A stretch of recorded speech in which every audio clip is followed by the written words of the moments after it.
गहरे जंगल के बीचों बीच एक रहस्यमयी गुफा थी, जिसके बारे में गांव वालों का कहना था कि वहां जादुई दुनिया का दरवाजा खुलता है। कोई भी उस गुफा में जाता तो लौटकर नहीं आता। एक दिन एक जिज्ञासु लड़का अर्जुन अपने दोस्त राघव के साथ उस गुफा की सच्चाई जानने के लिए निकल पड़ा। जैसे ही वे गुफा के अंदर पहुंचे, उनकी आंखें चमक उठीं। वहां एक अलग ही दुनिया थी। आसमान में तैरते द्वीप, हवा में झूलते पेड़ और पानी में चमकते हुए जीव थे। अचानक उनके सामने एक बूढ़ा संत प्रकट हुआ।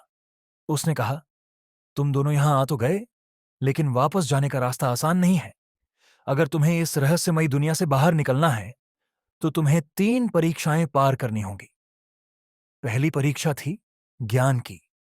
संत ने उन्हें एक पहेली दी, जिसे हल करने पर उनके सामने एक चमकता हुआ द्वार खुल गया। दूसरी परीक्षा थी साहस की। उन्हें एक अंधेरी सुरंग में जाना था, जहां चारों ओर डरावनी आवाजें आ रही थीं, पर उन्होंने हिम्मत दिखाई और आगे बढ़ते गए। आखिरी परीक्षा सबसे कठिन थी, त्याग की। संत ने कहा कि अगर वे इस दुनिया से बाहर जाना चाहते हैं तो उन्हें अपने सबसे प्रिय वस्तु को त्यागना होगा। अर्जुन ने अपनी मां का दिया हुआ ताबीज और राघव ने अपनी दादी की दी हुई अंगूठी छोड़ दी। जैसे ही उन्होंने त्याग किया, अचानक एक रोशनी चमकी और वे अपने गांव के पास नदी के किनारे प्रकट हुए।